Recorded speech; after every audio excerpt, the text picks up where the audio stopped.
অথনি বা ফাঁকি কথা কিহৰ কাৰণে কৈ আছে? অথনিৰ পৰা কৈ আছে এটা, এতিয়া কৈ আছে এটা।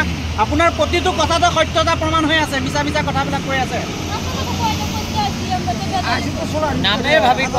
নামটো আপুনি ভাবি ভাবি কৈছে, সেইজনৰ নামটো ভাবি ভাবি কথা কৈছে, চিন্তা কৰি কৰি কথা কৈ আছে। অথনি ক'লে এটা, এতিয়া কৈ আছে এটা। কিহৰ কাৰণে আপোনালোকে ফাঁকি কথা কৈ আছে? কি হেৰি টাইটেলটো কি আপুনি ভাবি ক'ব লাগে নেকি? কিহৰ হেৰি হেৰি কথা কৈ আছে আপুনি অথনিৰ পৰা? আমি হেৰি কৰিবলৈ ৰখি আছো নেকি? নাম কি আপোনাৰ? হেৰি কি অনু? টাইটেল কি আপোনাৰ? টাইটেল কি?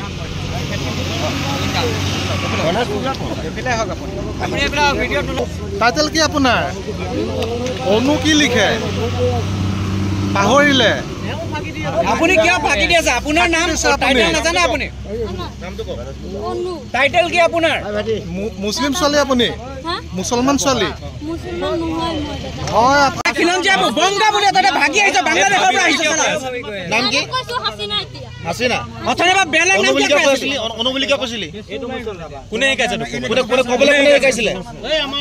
ক'বলৈ কোনে শিকাইছিলে? ক'বলৈ কোনে শিকাইছিলে নামটো অনু বুলি? অনু বুলি কিয় কৈছিলে? ফাঁকি কথা কিয় কৈ আছিলি? ইয়াৰ ফাঁকি কৈ আছিলি তহঁতে? অসমত তহঁতে হেৰি বুলি আহিছ? এইটো খান্দু ল'ব কোনে দিছিলে? কোনে খান্দু ল'ব দিছিলে? কি মানুহ হয় আপুনি? তেখেতে কি মানুহ হয় সেইটোও নাজানে। আজি বিয়া হোৱা কেইবছৰ? 1 বছৰ হ'ল। গণ্ডগোলে মানুহজন গণ্ডগোল আছে। হিন্দু ছোৱালী এজন মুছলমান মানুহ কেনেকে আপোনাৰ বাবা হ'লে? এওঁ জীয়েক, এওঁ উঠনিৰ পৰা কোৱা নাই, এওঁ কিবা কিবি আমুক ককায়েক আছে আপুনি কৈ আছেনে নাই? সিন্দুৰ লগাই লৈ পেলাই মাইকী মানুহজন তই ইয়াত লৈ আহিছ। কোনে কৈছে? কোন মানুহটোৰ নাম কওঁ? বাবুল মালিক। কাহা का है? मथुरापुर का बाबुल मालिक। क्या बोला था मालिक? क्या बोला था? वही बोला था कि बोलो सेनू लगा लो, तुम हिंदू मानुष बोलेगा। আমি কি চিনি নাপাওঁ হিন্দু মানুহ কোন, কি মানুহ কোন? নামত তহঁতে এইখন কি হেৰি বুলি ভাবিছ? তহঁতে প্ৰতিদিনে কিহৰ এইবিলাক নমুনা তহঁতৰ? हाँ साहब में देखिए कान पकड़ना है हमको। आधा गज कितने में खा रहे हैं हम, झूठ नहीं बोले। विश्वास नहीं करेंगे, हल्का कसम बात कर रहे हैं।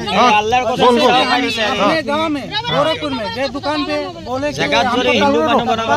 जी আমি সন্ধিয়া আপোনাৰ 8:30 বজাৰ পৰা আমি কলিয়াবৰ তিনিআলিত 3জন ব্যক্তিক দেখা পালোঁ। 3জন ব্যক্তি মানে সন্দেহযুক্ত হিচাপে তেওঁলোকৰ লগত আমি দেখি তেওঁলোকক কথা সুধিলোঁ যে আপোনালোক ক'ৰ পৰা আহিছে, ক'ত যায় সেইটো সুধিলোঁ। সোধাত তেওঁলোকে সম্পূৰ্ণ কথা ক'ব পৰা নাই।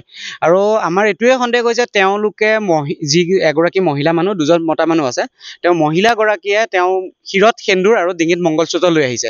তেওঁ সুধিলোঁ আপোনাৰ নাম কি? তেতিয়া তেওঁ আমাৰ অসমীয়া মানুহৰ নাম কৈ পেলাই তেওঁ কৈছে, কিন্তু টাইটেলটো ক'ব পৰা নাই, উপাধিটো তেখেতে ক'ব পৰা নাই। তেখেতৰ উপাধিটো ক'ব কিয় পৰা নাই? যদি তেওঁ প্ৰকৃত অসমীয়া মানুহ হয়, তেওঁ অসমীয়া মানুহ হ'লেতো তেওঁ নামটো ক'ব পাৰিব লাগিব, নামটো জানিব লাগিব সম্পূৰ্ণকৈ।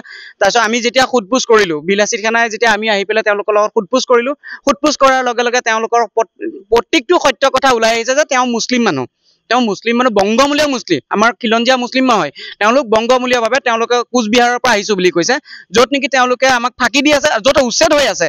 উচ্ছেদ অভিযানক লৈ তেওঁলোকে গম পাই আছে। তাৰ পাছতো তেওঁলোকে ইয়াত আহিছে, সেন্দুৰ লৈ আহিছে। তো আমি সুধিলোঁ, অসমীয়া কথাও সম্পূৰ্ণ ক'ব নোৱাৰে। আমি যেতিয়া তেওঁ কথাবিলাক সোধাৰ লগে লগে তেওঁ সকলো তথ্য দেখাব আহিছে যে যিখিনি আধাৰ কাৰ্ড বনাই আহিছে, সকলো আধাৰ কাৰ্ড বেয়া হৈছে।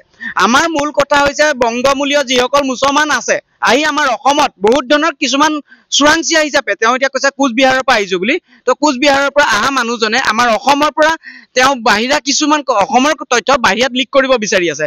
আমি সেই বস্তু আমি হ'ব দিব নোৱাৰোঁ। আৰু আমি অসম চৰকাৰক এইটোৱে আহ্বান জনাইছোঁ, যিসকল বংগমূলীয় মুছলমানে আহি আমাৰ অসমত দপদপাই আছে আৰু তেওঁলোকৰ ওপৰত উচিত তদন্ত ল'ব লাগে। আৰু যি কাৰণে যিজনী মহিলাই আজি অসমীয়াৰ মান সন্মান সেন্দুৰটো লৈ পেলাই বিকৃতিভাৱে ধ্বংস কৰিব আহিছে, তেওঁলোকে অপব্যৱহাৰ কৰিছে, তেওঁক যাতে উচিত তদন্ত অসম চৰকাৰে দিয়ে, অসম পুলিচে তেওঁলোকৰ উচিত তদন্ত লয়।